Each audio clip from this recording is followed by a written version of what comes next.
Hello and welcome to the Changing the Perception of Sales podcast, Series 3. Last year, we spoke to SDRs, BDRs, and people earlier on in their sales careers about their journeys, tips, and why people should get into the industry.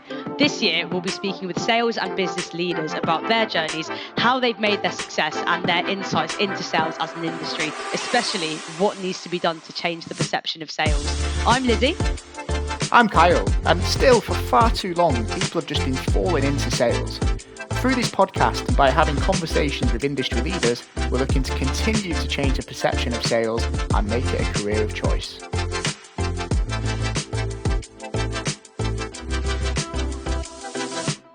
On this episode, we're joined by Miranda Mathews, Managing Director of Treatwell, the #1 booking platform in Europe for hair and beauty appointments. With a really impressive background in sales, Miranda talks us through her initial experiences in the industry, being the first sales hire for a business and then climbing the ladder to where she is now.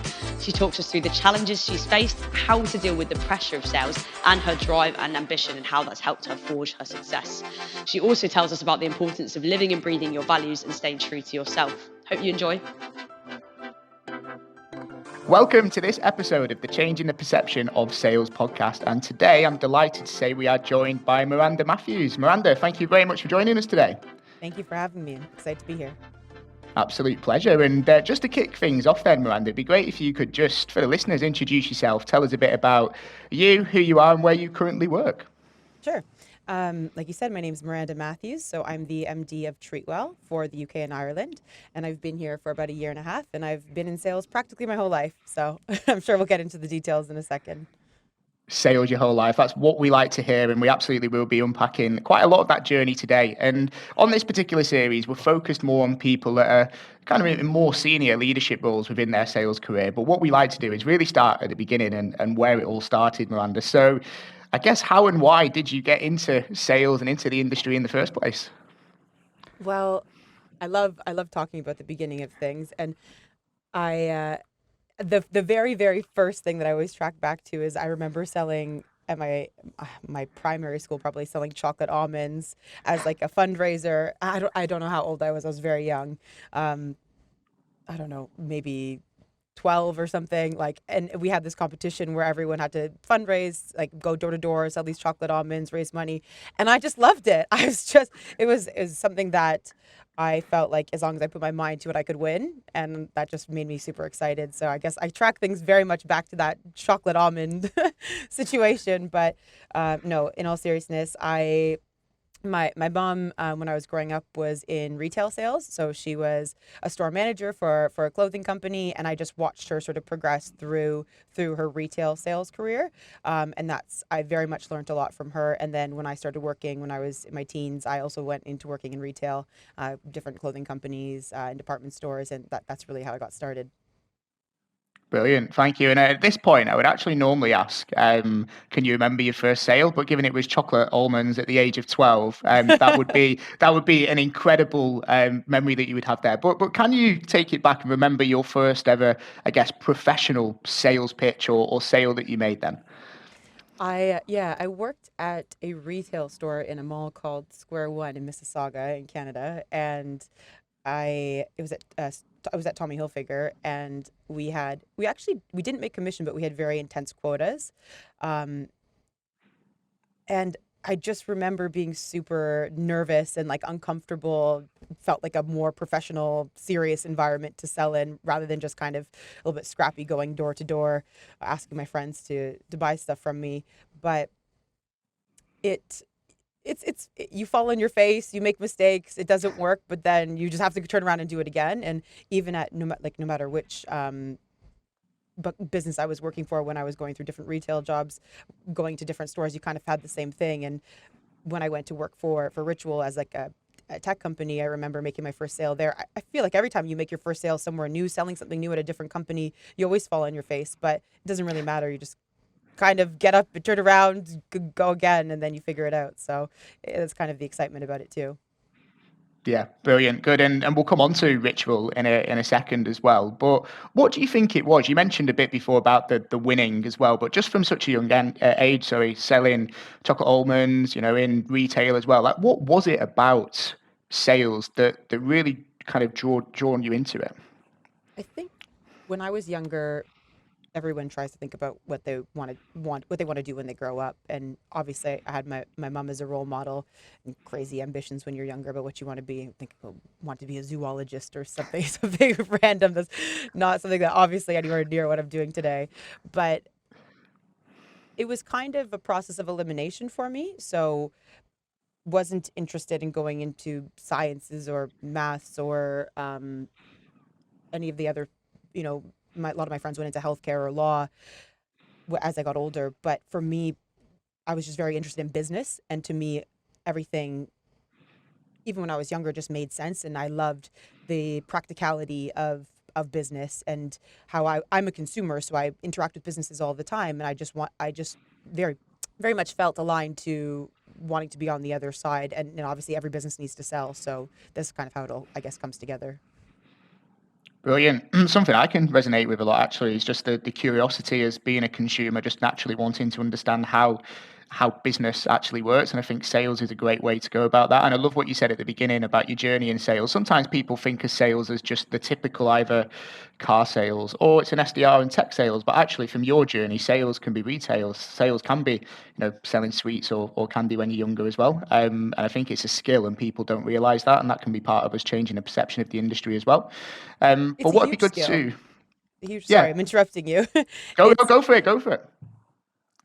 everyone is selling all the time. And I think about where I am in my career now. And as I look to the future and thinking about one day wanting to continue in board roles, and the most important quality in very senior level roles like that is influence, and influence is just selling. So at every point in your life, if you work in an organization or even in your personal life, communicating and influencing and sharing ideas is selling.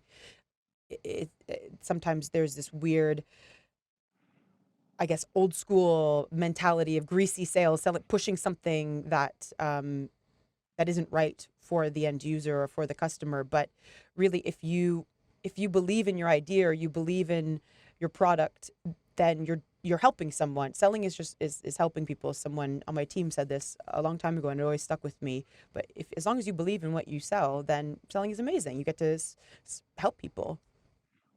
Yeah, completely agree. And thank you for interjecting as well, because it's a really good point. And I agree, sales is a skill. And I think a lot of the negative perception of sales comes from that people don't necessarily understand or believe that sales is something we sell every day. It's just influencing, like you said, in negotiations. So I think it's a really good point. Now, one thing I'd like to go into now is kind of starting in the first tech sales role. I guess you had a Ritual, wasn't it? And you were one of the first 10 employees, but the first sales hire within the business. So I guess for the listeners' benefit, please just share a little bit about what it was that Ritual did, because I believe it was the restaurant industry, wasn't it? Mhm. But what it was like being the very first sales hire as well. Sure. Just taking a little bit of a step back with what I did before Ritual, I worked for AB InBev, so one of the world's biggest beer companies. And when you're selling Budweiser to bars, it's the world like number one beer in the world. It wasn't. There were, of course, challenges, but in terms of brand reputation and what the company stood for and people brand recognition, it was a great learning ground, great place to start because, of course, it's a well-known established company, but we actually had sort of a battle for market share against our other biggest competitor at the time. It was SAP Miller, I believe, and SAB Miller, sorry, wrong industry. And you were is like tick for tat on market share. So you may have 40% market share, but they'll have 41% market share, and you're just kind of fighting over those extra percentage points, and then the rest was sort of the micro independent companies. So it was and it was more consultative account management style sell at that company with my territory and working with the bars and restaurants and retailers. And then when I moved to Ritual, so what Ritual does is Ritual was a mobile order and pay app. We worked with coffee shops and restaurants to connect them with corporate office workers nearby. So back in the time when people were going into the office 5 days a week, massive queues, people wanted to pick up really quickly. Ritual was an app that allowed those people to just order ahead, skip the queue, walk in, feel like a rock star, everything's ready with their name on it, bring it back to the office for them and their colleagues. And so my role at the business, when there was a very small number of people, 10 people, we were just in Toronto at the time, which is where I'm from. We we had to sell to all of the restaurants. So we would build partnerships with companies in certain in neighborhoods, and then we would go find all of that was our demand, and then we'd go find all of the supply, which were all the restaurants and coffee shops nearby, and we'd have to onboard the best of best places so that those users would want to go to those places nearby. So my role was on the restaurant side, where I had to onboard the highest quality in a very small proximity. So this concept of marketplace density was really, really important. And doing that in Toronto, but then as we expanded the business, doing it in Chicago, New York, Minneapolis, London, Germany, like as the business grew, the really interesting part of that role from a sales perspective was all the rules all the traditional rules of sales conversion and what works and what doesn't in your ICP, like none of that mattered. All that mattered is you have a user that's situated in building 1, 2, 3, and these are their favorite places nearby. It doesn't matter if it's an independent, a chain, a regional, like how the establishment was set up. You need to go and onboard them. You find a way at any cost to have that restaurant be online for that person to order. And because people only walk 5-10 minutes for lunch. So it was this really interesting challenge of you needed to have a very high conversion rate of places that felt impossible to get. So it was a really exciting challenge. Do you think that made it more difficult going into a sales role, knowing exactly who you needed to onboard? Because I think there's kind of two sides to the coin. I guess it makes it easier because you don't have to think too much about doing the research. Who do we target? It's very simple. Look, we need to bring these on, and we need to do whatever we can. So do you think that made it more difficult or not? Yeah, when I think about sales today and specifically SaaS sales, you have like massive lists and you're just like you're doing the high volume calls. It's all inside sales. It was completely different. Like you said, we would literally like use Google Maps, have like a pinpoint and say, these are the places that people will walk to. And we would do user interviews and asking people, where do you like to go? And that was it. Like the complexity wasn't in the list building and who you need to get. The complexity was in how do you get McDonald's to onboard one restaurant in 2 weeks for these people that want to order McDonald's on this app. Like it was a very different challenge, but from a sales acumen standpoint, from a conversion rate closing standpoint, it was really exciting. It was really cool. And I mean, you can probably foresee the next question then, but how did you do it? I know we've not got all day. I'm sure there's a lot more to it, but what were some of maybe the key tactics or things that you used to onboard in that with the time pressure? I won't give away all of our trade secrets as yeah. Some people wouldn't be so happy with that. But it's speaking in a more generic sense. Going in, there's no secret recipe to this stuff. And I think if you really strip back to just generally how you can sell effectively, we did the right things in terms of understanding where our user base wanted to go. This is not a process of cold calling and doing stuff over the phone or online. Of course, you tried to set up meetings ahead of time. You'd write emails, give people a call, try and find out who the decision maker is, show up. But it was like, it was showing up and having good discovery conversations, understanding how these people operated, who made decisions, how they spent their money. The really important thing is they actually care about those people. Those are users that are nearby, the people that they want to attract. Most of the time, specifically in the dense sort of corporate areas that we sold, it was a race to get these customers. So because they were so close by, but not everybody was coming to you. And when you have high rents in city centers, you need to capitalize on everything. So just understanding the restaurant's perspective, their customers, the customers they had, the customers they didn't have, what they were trying to do to get new customers, and working with them from there is matching needs and solutions in a very, very tactical human way without positioning it ever like that. Like we work with these people, you want to work with these people. How can we bridge the gap in a way that we can do this in getting up and running very quickly in a way that's within your remit. So just having, I guess a high degree of emotional intelligence in these conversations to be able to sift out where they're coming from and what they're looking for and how we can match what we do. Get it? Makes sense. And I guess it's a competitive advantage for them to be able to offer something like that to their customers, as you mentioned. I love what you said before about feeling like a rock star as well for the people coming in. I think I've done it in Manchester on 3 or 4 occasions, and there is that feeling of almost smugness when you walk in there and you see a really long queue. So I absolutely love that, what you mentioned before. Just one more thing on this role before we kind of progress into where you are now. What was it like for you on a personal level, being the first sales hire? We spoke about the challenges of growing new territories, but just from a personal perspective, what was it like being the first and only one to begin with? There was a lot of pressure. There was definitely a lot of pressure, and I worked very closely with someone named Jen Kelly, and she was great, and we we were kind of a tandem team in doing things, so I wasn't completely alone.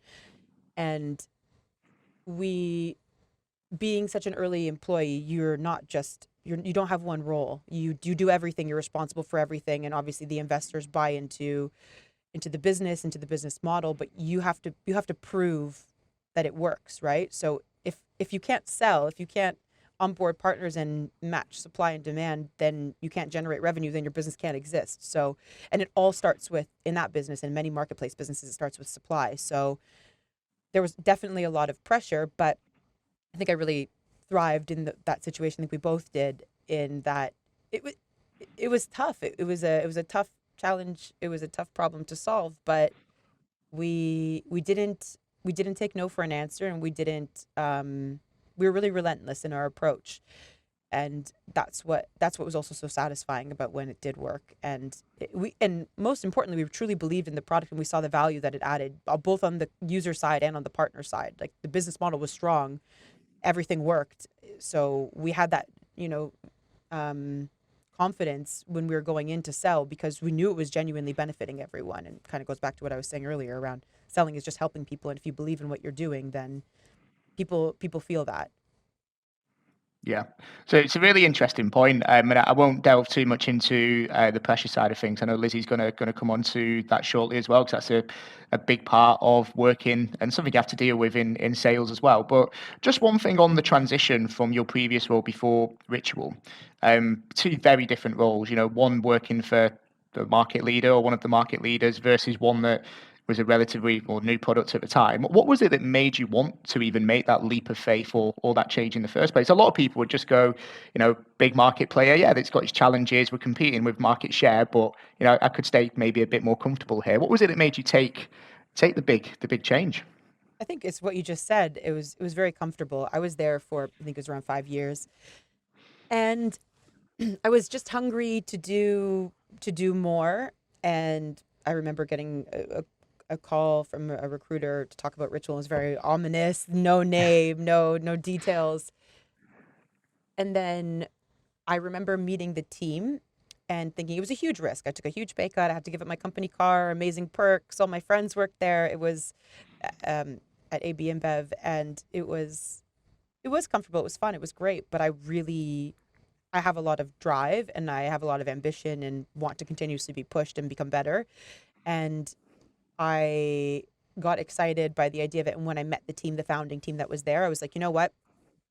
If this all if this all goes to shit, if this doesn't work, I get to work with these people. I'll be better off. I thought they're an amazing group of people, super, super talented, super humble. I still can't say enough good things about that founding team. The co-founders, Ray, Rob, Larry, they're all fantastic people. It's the most brilliant people I've ever worked with. So, and Jen Kelly as well. Yeah, just nothing but good things to say about that team. Brilliant. Thank you for sharing. And I think that was just a really interesting point, because there might be a lot of people listening to this that are maybe working in a role where they're feeling a little bit too comfortable. And I think it's reassuring to see what we'll come on to in a second, your career trajectory afterwards. And it can certainly all work out well as well by taking that risk. A lot of people would perceive it as. And that's what I want to touch on now. It's just the journey, really. So from the role at Ritual, you obviously progressed into management. I think it was a general manager role that you kind of went to, all the way now to managing director at Treatwell, which is, let's be honest, a career trajectory that a lot of people getting into sales would certainly want to follow. So please just share with us, I guess, the journey really from that first sales hire to kind of where you are now.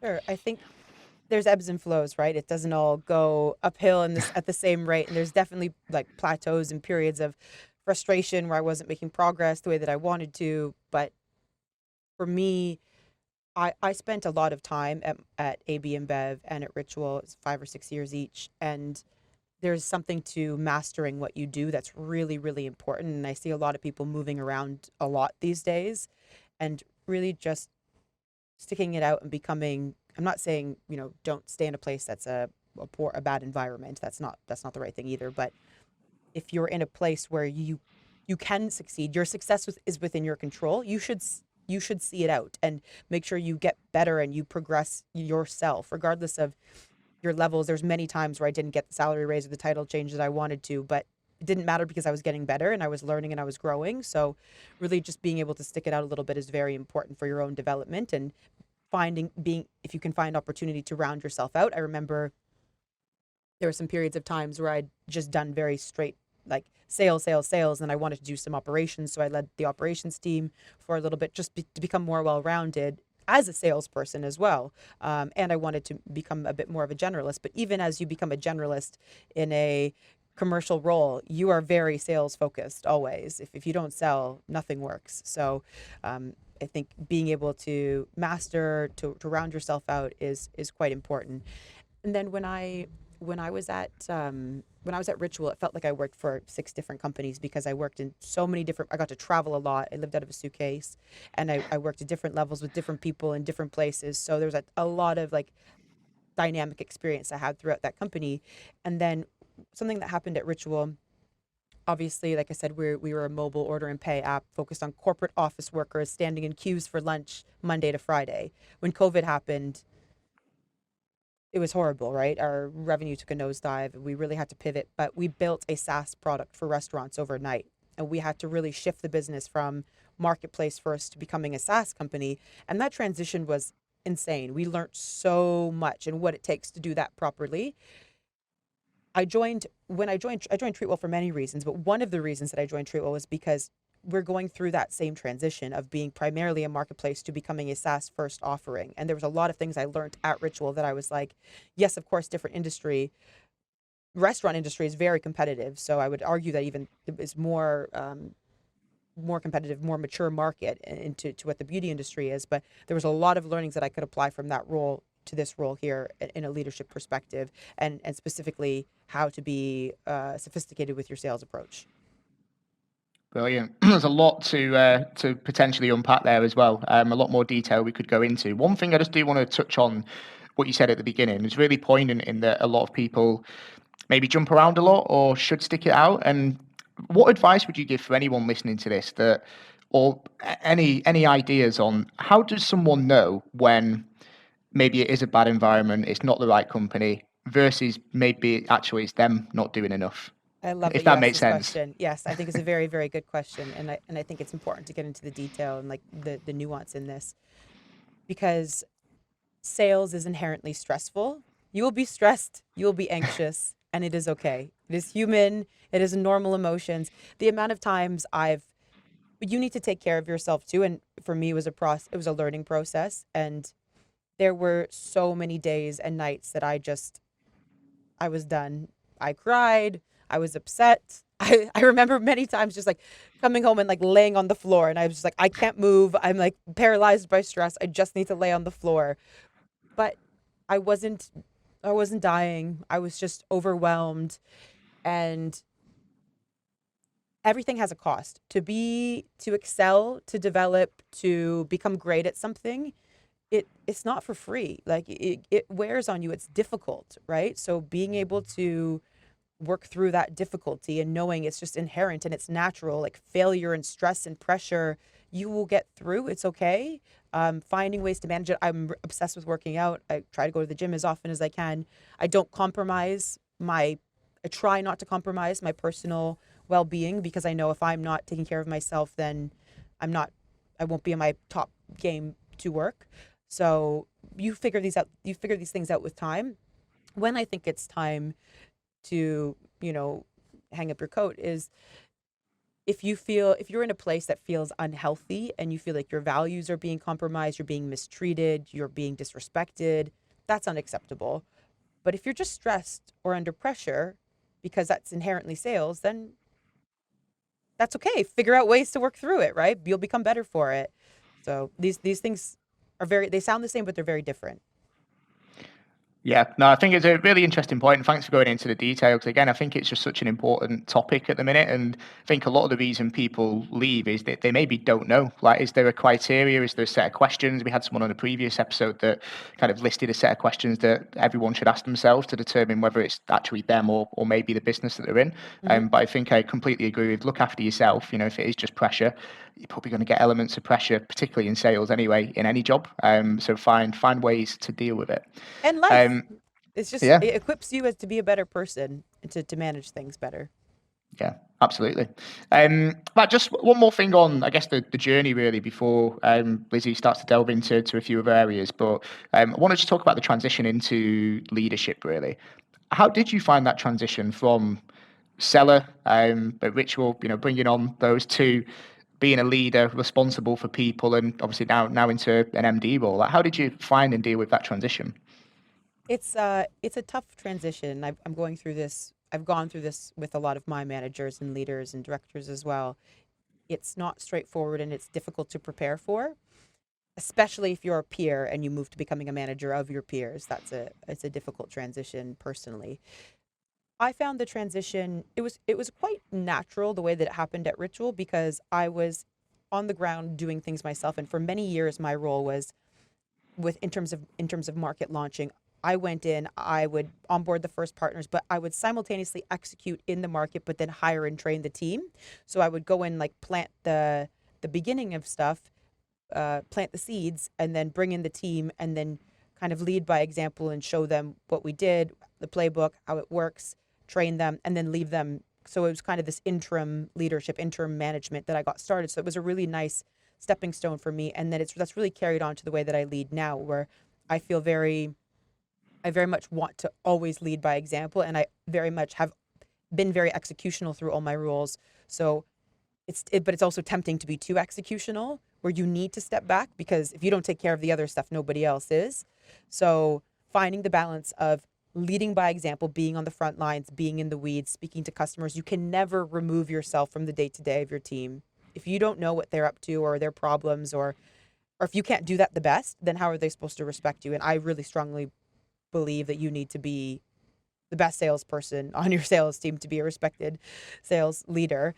And so I still really, even now, get on the phone and cold call with my team sometimes. And I think it's just like, I guess, a part of my style of doing things. But you do need to step back and, like I said, take care of the strategic things, the people, operations, the everything else, the structure, infrastructure of everything else that goes on in the business. That's super, super important. So it's very difficult to manage both of these things. And I actually think there's a lot of skills in sales, like I mentioned earlier, how to deliver a message, a tough message directly, but with empathy, how to have emotional intelligence. All of these things carry very well into leadership roles. So it's how you manage a team is very, like, you're not selling a team, but you're influencing, you're motivating, you're driving behavior. There's very similar parallels to selling in a sales role and actually developing to a leadership position. And I would say emotional intelligence is probably one of the biggest things in both of those roles.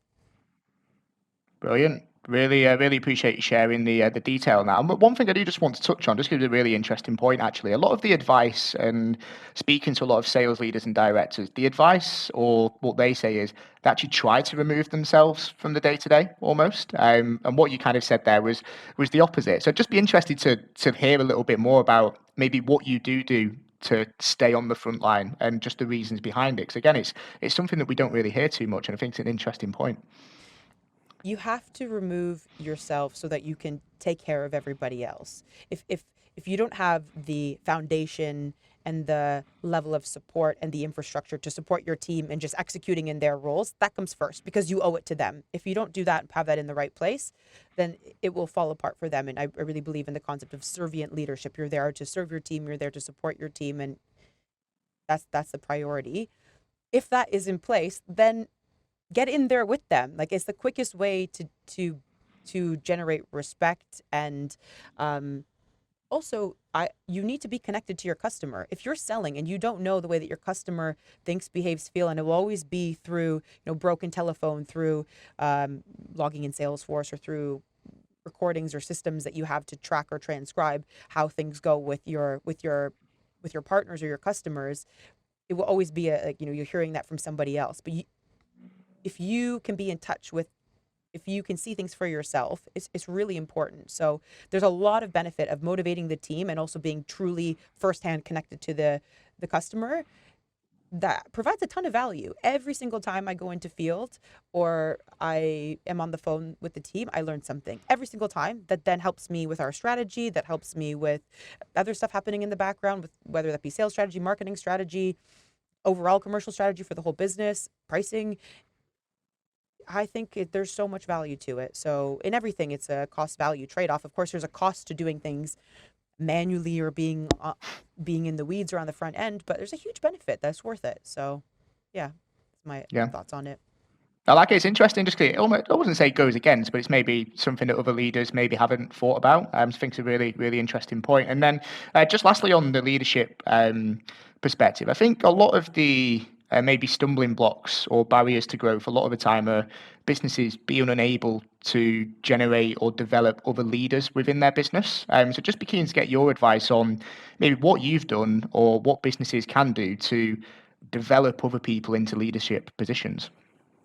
It all starts with it all starts with mindset as well around people that you're hiring. Almost everybody that I hire, when I hire, I don't hire somebody that I couldn't learn from. And I think as a leader, you need to constantly be working yourself out of a job and constantly be hiring people better than you. Very easy to say, very difficult to do. And I've seen this a lot where if there's a level of insecurity or fear, then it like from the top, it all falls down, right? So you really need to want to hire people that are better than you and give them the full autonomy to run. And if you have enough confidence in yourself as a leader, there will be endless problems to solve. The problems will never, ever, ever go away. So once you build something and you set up a structure, you can leave that and do something else, right? And give it to somebody else. And to have true progression in an organization, everybody needs to be moving up. And as soon as someone's stagnant and then there's no room for this person to go anywhere, then there's no room for this person to go anywhere, then how are people going to be motivated to continue progressing through the organization? And that people should progress in terms of merit, but you need to give them the opportunity to earn that merit as well. So yeah, I think developing good leaders very much first comes from the mindset of giving them the full ability to be able to develop and the full trust and the full remit to run and to fly, and just giving them support, right? I think also empowering them with making their own decisions. Depends on which level you're speaking about. The way that I treat my directors is not the same way that I treat my managers, is the same way I treat my leads. It all, everyone's in a different phase, and we have a bit of a leveling structure that outlines the expectations of everybody in those roles, but giving everyone clear expectations of where they sit, what's expected from them, what the next level looks like, specifically how to show up if they want to move to that next level, and giving them the support and guidance to get there. Genuine support and guidance. And I keep saying these things sound easy and everyone says them, but to do them is difficult. Truly do them with the right intentions is difficult. And it's hard to see that done well in many places. Great. No, I think that's a lot of really good advice there. So having kind of really clear expectations and guidance as well to help people kind of move and quickly progress then. Fantastic. And actually then, I suppose just to jump in and really touch on something that's been commented on quite a bit throughout this conversation, really. I think you've mentioned a fair few times about pressure and stress. And I think that's something that is probably resonates with a lot of people, if not all people that work in sales. I think everyone is faced with the pressure and the stress that naturally comes with the day to day. Obviously, I think one of the biggest things to mention is at Ritual, you mentioned, so being the first person there, but you were with one other employee, but you had to wear many hats with that. But there were so many other different challenges and pressures that you were facing as part of that role when you were growing it. You talked about investors, obviously. I think you mentioned travel as well. So I suppose specifically then in that position, what kinds of challenges do you think you faced that really built up the pressure actually throughout that position? I think it was the time in my life, as I guess my age as well, that came into play. I was in my mid 20s, late 20s at Ritual, mid 20s, I guess, when I joined. And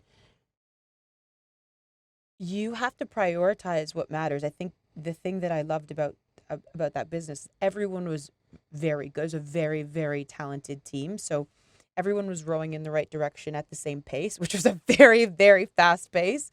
And we're entering a very competitive market, a very saturated market. So I really, I really enjoyed the pressure because it forced me many times over to just be like, how am I going to do this? Like genuinely being like, I don't know how to do this better, how to be more effective. I'm doing my best. It's still not enough.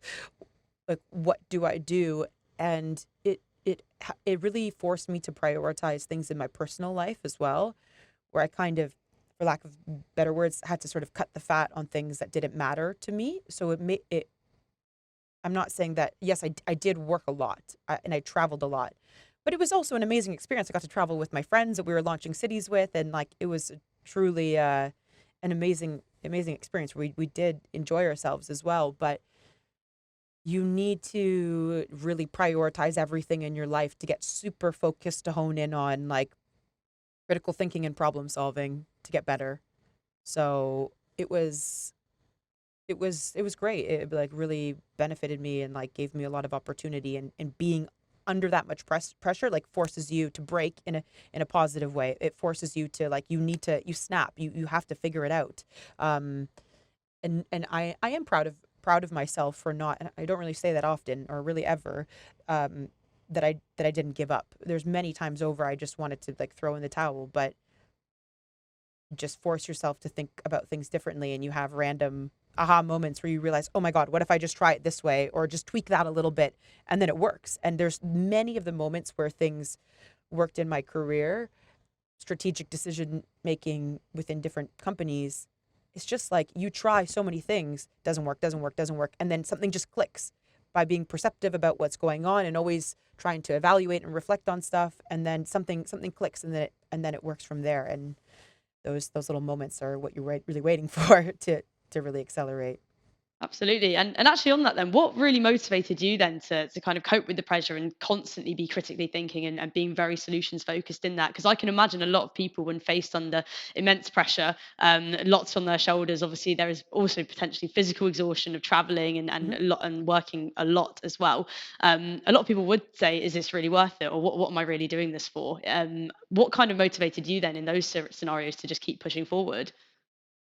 It's we were as a business, we were winning. Like we were advancing, and I could see every day, every week, every month, like the work was paying off. So it was really, really rewarding in being able to see that hard work, that effort, everything that I sacrificed, looking back at what was achieved by the business and the impact that I had on that was super, super rewarding. I remember at one point when we were in New York, and I would count the number of partners that I would personally onboard, and I would it was just such a rewarding experience to say like I did this percentage of that. I onboarded this. I've probably onboarded thousands of restaurants at this point at Ritual back in the day, and it was an amazing feeling to see that it was working. So you were truly building something, and we just were surrounded by great people and a great team, and it's a different. Uh, I've been at Treatwell for a year and a half, and it's a really different phase of a business right now, and it's the same thing but in a different format, in a very different stage. So I think that's always what motivates me, is just to see progress. Absolutely. So once you sort of finish something, looking back and seeing what you've achieved, then I guess yeah, is a massive kind of springboard to keep going essentially. And on that, I think you mentioned, I think you actually mentioned earlier in the call about everything kind of has a cost, and I think you touched on it there. We're talking about you do have to sort of trim the fat sometimes in your personal life and really prioritize things. What advice could you give to someone then that maybe is going undergoing that same situation where they're feeling, do you know what, I do potentially have to start prioritizing things and it is affecting my personal life? What advice could you give to someone to help with that kind of transition?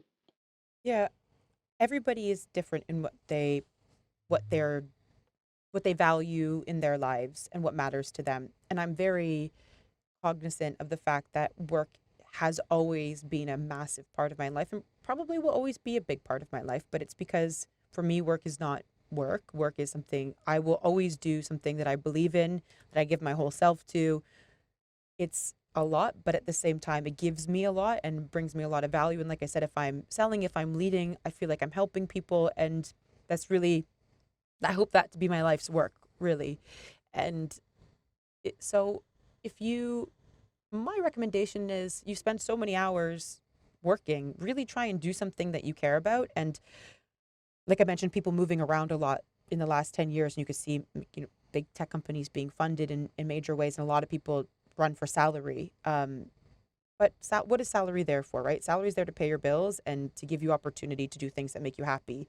But if you kind of think about it the opposite direction of, if your work can really fulfill you and make you happy, then salary is less important. Like, salary always matters. You always need to be paid what you're worth, what you deserve. But at a certain point, chasing that little bit extra to be significantly more unhappy or unfulfilled from a role, it's not worth it. It's net, it's not worth it. You will be less happy, even if you have more. So, and it's not always about being happy, but you'll be less satisfied in what you're doing with your life. So think about what matters. I really hope that people start to think more about work, finding value, true value and meaning in the work that they do, and be really selective around the companies that they work for. It's okay if a company approaches you, or if you're looking at a business and it's just not clicking, you don't feel the fire, you don't feel the passion about what the value proposition or what's being sold, don't work there. It's not worth it. So I think if you're working for something, I'm rambling on now, but if you work for somewhere where you really care, then you will inevitably prioritize doing the thing that you value, and you can pick and choose to prioritize stuff that brings you the most energy and joy. No, definitely. And I think that's a massive point. I think people do have such a fear of failure in sales, or a fear of the word no, but it's all about what we can learn from it, really. And I think a common theme, I suppose, that's come off of this conversation is attitude, like really having the right mindset, the right attitude to want to strive forward, essentially. And I suppose then, just to kind of draw back to, I suppose, the whole point of this podcast being to change the perception of sales, and wanting people to step into the industry. I know we've talked a little bit about, I suppose, the pressures, the stress of sales, and a lot of people that potentially can be something that puts people off sales, or progressing in the industry. A reason why people go into the industry and maybe drop out later on, because they just can't take it. I suppose then, from your perspective, then why or how could you encourage someone to step into sales despite hearing about all the stresses and the pressures that it sometimes can entail? The feeling that you get when it works is amazing. And I mean, everyone talks about the sales buzz, but it's it's not just about the buzz and the energy that you get from the sales that you're making, but it's the impact and the ability to change things, which is so powerful. So if you're selling chocolate almonds, if you're selling clothes at a retail store, if you're selling a mobile order and pay app, if you're selling Treatwell to beauty salons, if you're adding value to people's lives, it's super rewarding to like when it fits. And I love like going back to customer stories as well, when you've sold something to someone and then you realize that they expanded to 3 more locations and they sent their kids to university, and knowing that what you were able to share with them has had such a positive impact on their life. Those things feel wonderful. But like I said, selling is not just about, direct selling to end customers, but selling ideas, selling change, selling influencing. All of these things is, if you're a good person with good intentions that wants to help people, if you can really shift things in this world for the better, that's everything. That's just really powerful. So sales is influence, is change, is making things better if you have the right intentions. So just seeing the bigger picture to what sales could be and the way that you can influence and change the world is massive. Is massive. Nice. No, I really like that. Sales is change. You're selling change, which is a massive, massive part of it. Great. And then I suppose then, just to touch on, just to move into kind of a different topic, actually, because it's something that's come up a couple of times. Listening to some talks that you've done, which is diversity and inclusion, and values, I suppose, within a company. And I think this is a massive point, because I know we talked a lot about leadership and developing sort of high performing teams, but I think this is something else that has come up quite a lot recently, and the importance of diversity and inclusion. We've spoken to a few guests about it, and it massively links to, I suppose, changing the perception of sales that we've got. I guess from your perspective then, why is diversity and inclusion so important to developing a sales culture? Yeah, you can go down so many paths when you speak about diversity and inclusion. And if you think about this just from a people perspective, if you're selling to an audience, you need to be as diverse internally as your audience is diverse externally. And for me, Diversity and inclusion has always been an interesting topic because, of course, there are many biases and things in the world that prevent us from having a diverse sales team or organization. But I I feel very blessed that I've I've grown up with in a very diverse environment, um, whether that means socioeconomic background, skin color, gender, all of these things. I've been in quite diverse environments. So for me, that's been very, very helpful as a leader. And I actually, there's many companies that have great, very important strategies and deliberate, this is the word I'm looking for, very deliberate strategies on how to hire a diverse team. Whether it's recency bias or bias of where you've worked in the past, or bias of your own experiences, or you want to hire people that are like yourself naturally, which is not the right thing to do. So just be like, unconscious bias training is super important. I'm actually in the midst of going through this right now for my team, or organizing it for my team. But yeah, diversity and inclusion is very, very important for obvious reasons. To make sure that everybody has an equal place, that everybody is seen the same, everybody's treated the same, everybody's perspective is taken into account. And it's absolutely important to be deliberate about it across the board. So luckily, we've had a really nice organic process, but we still do need to be deliberate in the future to continue that. So yeah. Absolutely. And I guess on that, so you mentioned obviously unconscious bias training is something that's, you're organizing at the moment, and it's something that is really, really important. I guess for other companies listening to this, maybe how can companies be better at promoting diversity and inclusion and making it a real priority? Yeah, I think first you need to have self-awareness and look at what's going on at home, right? It's not, and doing it for the right reasons. Diversity and inclusion is obvious and important from a business perspective so that you can connect with your customers. Like, I don't need to say that. That's like a given. But you should want to have a diverse perspective of opinions and talent and representation on your team. So you need to have self-awareness of your intentions, and then look at what's going on in your organization. How did you get there? And then how do you make change moving forward? Have a genuine plan of action um to hire in the right way. Whether you the concept of targets is very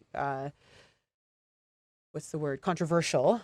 But how are you going to get there if you're not deliberate about it, in having specific targets around the people that you're outreaching to, at least, and the type of people that you're interviewing, to at least have the top of funnel take care of itself. And then the bias training is the biggest thing. When you get to those final interviews, why are you making the decision you're making, is really crucial. And being critical of yourself and being reflective of why you made the decisions you did. So I think it's different for each organization, but those are, I guess, the pieces that I would start with.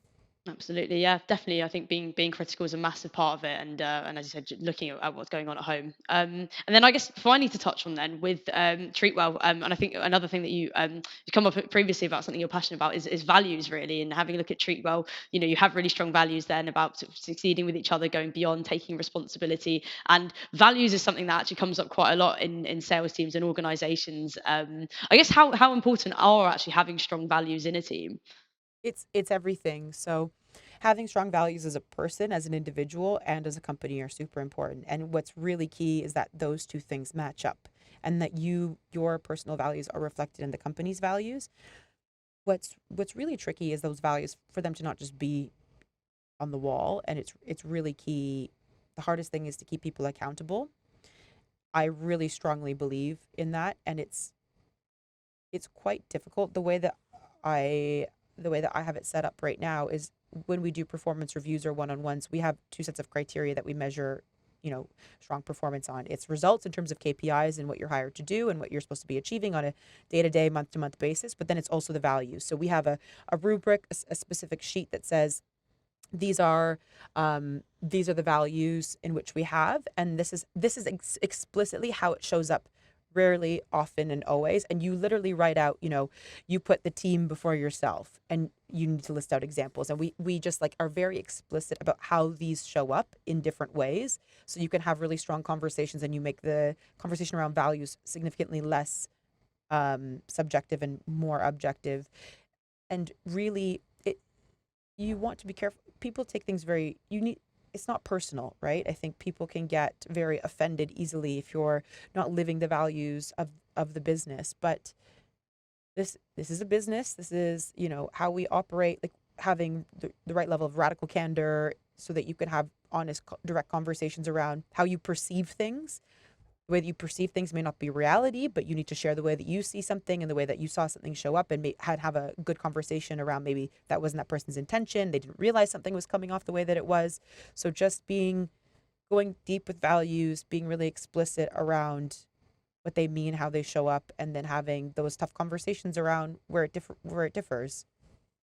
Yeah, no, I think that's a really good point actually about values just need to align, because we talk to a lot of people, I suppose, and they'd rather have someone that really aligns with the values than rather than maybe a top performer who just doesn't align at all with the values. So I think it's definitely having the two match up is so important. And how can companies then maybe come up with just come up with values, I suppose, that align with their team or what they're trying to build? How does a company sort of determine what their values should be? I think it needs to reflect both the team and the business, right? So there's no better way than crowdsourcing. I think having workshops with the group of people that you currently work with is the best way to start, and then really deciding how you merge what you and your people care about and what you're trying to do as a business, and merging these together. It's funny when you look at different companies across different sectors, many values are the same thing said different ways, with slight tweaks based on industry or product. But as long as, and I think sometimes you can get caught up in the fact that you want to be different, so you want to change these things. But as long as they're authentic, if they're the same, or it doesn't matter. As long as they're authentic, as long as they serve the purpose, as long as they're real, don't overcomplicate them. And most importantly, as long as you are prepared to hold people accountable to them, and everybody's prepared to be accountable to them, then those are the right values for you.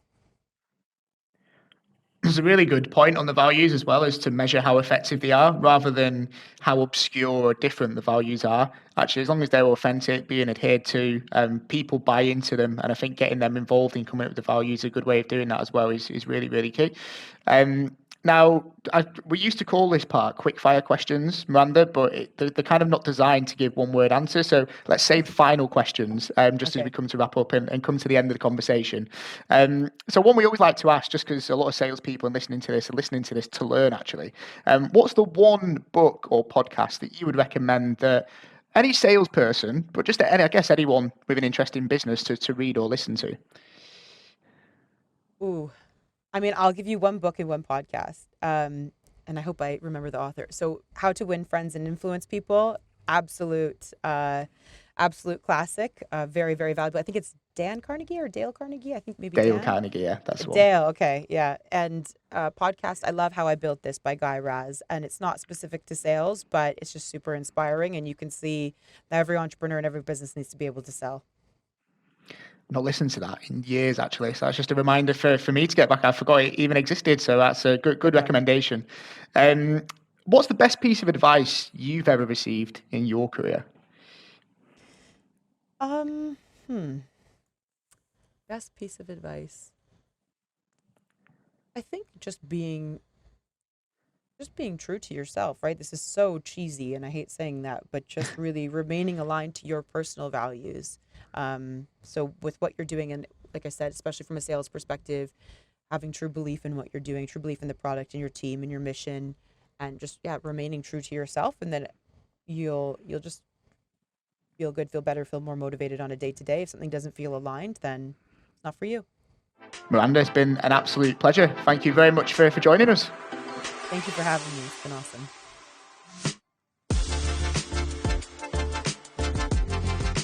Thank you so much for listening to the Changing the Perception of Sales podcast. Please subscribe and follow for more.